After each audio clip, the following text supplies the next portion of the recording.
Your accent sucks because you're speaking too fast. But it's not the sentences, it's the words that you're pronouncing too quickly. I've worked with hundreds of clients on my one-on-one and group coaching sessions, and I've learned the following. You are pronouncing most words too quickly, and you're pronouncing most sentences too slowly. The reason this happens is actually very simple to explain.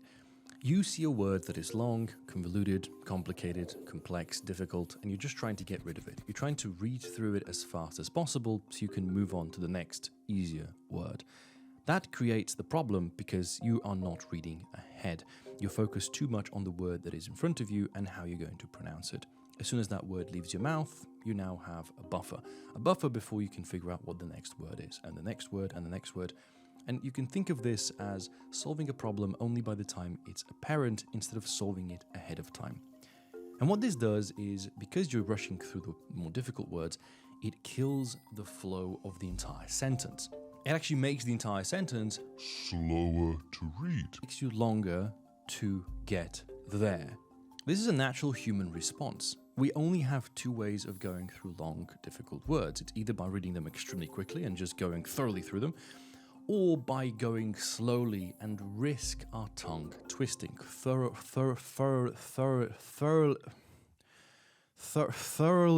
Oh my God, I'm so sorry. My English is not that good. Have you ever used that sentence? Actually, I've heard a lot of people do this before they even start talking. It's like the first thing that leaves their mouth is, I'm sorry, I'm not very good at English, but I'll try. It's like, don't do that. Don't deprecate yourself at the very beginning. If your English really isn't good, people will know. It's not like you have to tell them it's going to suck before it actually sucks. And most of the time, their response is actually going to be, oh no, your English was actually really good. Because, trust me, native speakers will never actually correct you. It's not in people's sort of natural behavior to want to correct others when they're trying to learn another language.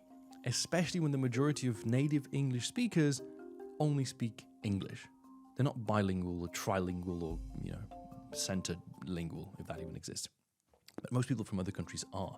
I myself, I speak 4 languages pretty fluently, and it's never really dawned on me to correct somebody for trying to speak Slovenian or German or Serbo-Croatian or, well, even English. Well, other than on a coaching call, because that's what they're paying me to do. Your sentence structure has to be fluid.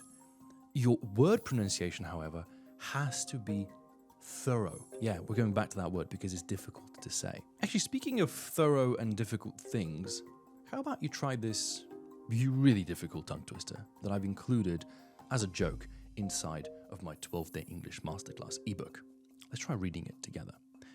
Even though the thoroughly toughened teacher thought the thoroughly thorough test was thoroughly tough, she thoughtfully and through sheer thoroughness went through it. Yeah, try them apples.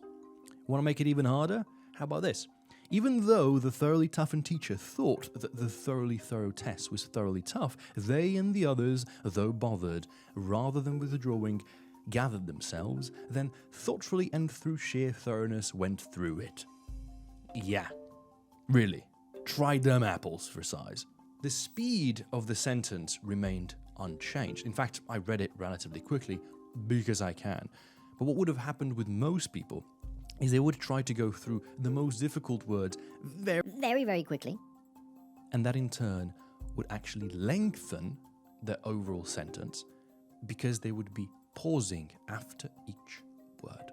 And that is what kills your fluidity. Instead of it being fluent and going through, I always say that English, especially the RP accent, is almost like you're on a boat. And the boat is swiveling left to right. And you have to keep this momentum going. And you can go a little bit faster at times just to create a little bit of anxiety, as I say, and then bring it back down to calm, structured, informative levels. But when we see a difficult word, don't get scared of it, but learn to scan the text ahead of you so that you are prepared that the word is coming, and then move on to reading what is following it. Don't skimp through the difficult word and then stop, because the next words you're not sure what they are. And then we read like that. So people will often look at this text and they will just try to skimp right through it. They'll try to ignore it and they'll go, even though the thoroughly tough and I can't read it. I can't read it because I go through it too fast. When you try to rush through difficult words, 2 things happen. Is you ruin the pronunciation 100% of the time, and you kill the momentum, the flow of your sentence. In fact, here is my solution. When you encounter long, difficult words, you should actually try to say them as slowly as possible. Lengthen them out. If you want to work on your pronunciation, lengthening every word, even something as simple as the or that and this. Notice how I'm making it longer? I could say that, those, these, but that, those, these. And I'm also practicing the sound, which is very, very difficult for non-English speakers. By saying thorough, not through. Don't do that. Don't rush through the word. Buy your time. Withdrawing.